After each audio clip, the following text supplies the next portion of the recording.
একটা সিক্রেট সোর্সের মাধ্যমে আমাদের মোবাইল অফিসারের কাছে ডিউরিং মোবাইলে আমাদের এসআই ফ্রান্সিস আলামের কাছে একটা খবর আসে যে গাড়ি চেকিং যখন করছিল তখনই ওই মুহূর্তে গাড়ি চেকিংয়ের সময় হঠাৎ করে একটা গাড়ির মধ্যে এরকম সে সাসপেক্টেড টু বি গাঞ্জা মিলা সঙ্গে সঙ্গে খবর দেয় আমাদেরকে। অ্যাকর্ডিংলি আমরা এক্সিকিউটিভ ম্যাজিস্ট্রেটের ব্যবস্থা করি through SDM sir. Accordingly executive magistrate সাহেবের সামনে যখন চেকিংয়ের সময় ওই গাড়িটা যখন চেক করা হয় তখন গাড়িটার মধ্যে বিভিন্ন প্যাকেটে total 121 KG suspected to be dry ganja মিলেছে, যেটা আমাদের কিট টেস্টেও পজিটিভ এসছে।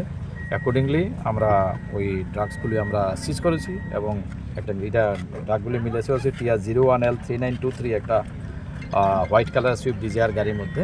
অ্যাকর্ডিংলি দুইটা লোক গাড়ির মধ্যে ছিল যারা যে রনিরুদ্রপাল আর হলো জয়ন্ত সরকার, যাদের বাড়ি আমতলী আগরতলা ওএনজিসি, তাদেরকেও অ্যারেস্ট করা হয়েছে এবং এই রিগার্ডে একটা NDPS অ্যাক্টের আমরা মামলা নেবো। এরপরে অ্যাকর্ডিংলি আমরা ইনভেস্টিগেশন। স্যার যেই মালগুলি ধরা হচ্ছে এটার কালোবাজারি মূল্য কীরকম হতে পারে? কালোবাজারের মূল্য মোর দেন 5 লাখ।